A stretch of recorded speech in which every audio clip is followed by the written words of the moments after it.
நன்றி இயேசு போற்றி மன்னியும் இயேசுவே. நன்றி போற்றி போற்றி போற்றி போற்றி போற்றி துதிக்கிறோம் துதிக்கிறோம் துதிக்கிறோம். நல்லவரை துதிக்கிறோம், வல்லவரை துதிக்கிறோம். நன்றி இயேசு போற்றி மன்னியும் இயேசுவே. பாருங்க, கடவுள் பாருங்க, அவரோட வார்த்தையை பாருங்க.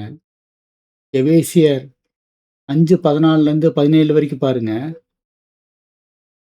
காலம் போயிடுச்சுன்றக்கால ஃபீல் பண்ணாதீங்க. போன காலத்தை எப்படி மீட்கிறது கடவுள் சொல்லித் தராரு. அது என்னன்னா, இத்தனை வருஷம் போயிடுச்சு, இனி அவ்வளோதான் முடிஞ்சு போச்சுன்னு நினைக்காம, கடவுள் வந்து நம்மள கொண்டு வருவாரு. நம்ம நன்மை செய்வோம் கடவுளுக்குள்ள இருந்து. அதெல்லாம் எப்படின்றது சொல்லித் தராரு. பாருங்க, ஒரு வசனம் பாருங்க. இதன் நிமித்தமே நித்திரை செய்கிறனே, நீ எழுந்து மரித்தோரை விட்டு புறப்பட்டு அப்பொழுது கிறிஸ்துனாக உன்னை பிரகாசிப்பார் என்று சொல்லியிருக்கின்றது. ஆதலால் சகோதரரே, நீங்கள் எவ்வளவு ஜாக்கிரதையாக நடக்க வேண்டும் என்று பார்த்து கொள்ளுங்கள்.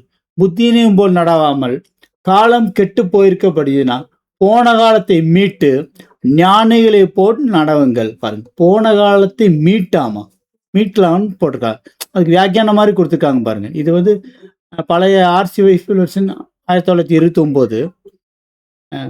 அந்த வியாக்கியானத்தை பாருங்க. காலத்தை மீட்டு கொள்ளுங்க என்பது கருத்தாவது, இக்காலங்கள் கெட்டவையா இருக்கபடினாலே எச்சரிக்கையோடும் விமரிசையோடும் விழிப்போடும் பாருங்க. எச்சரிக்கையோடு இருக்க சொல்றாங்க, விமரிசையோடு இருக்க சொல்றாங்க, விழிப்போடு இருக்க சொல்றாங்க.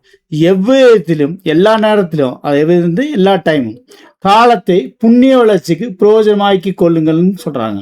அவனவன் இதுவரை ஜீவித்த ஜீவத்தை இப்பொழுது யோசித்து பார்த்தால் அது அநேக காலம் வீணாய் கெட்டு போயிருக்கின்று காண்பான். அவன் இவ்விதமாய் நஷ்டமாக்கின காலத்துக்கு பரிகாரம் செய்து அந்த காலத்தை மீட்கப்படி சுறுசுறுப்போடும் புண்ணிய சம்பாதங்களை அதிகமாக தேடிக்கொள்வது என்பது கருத்து. ஆகையால் நீங்கள் மதியேற்றலாயிராமல் சர்வ சித்தம் என்று உணர்ந்து கொள்ளுங்கள்.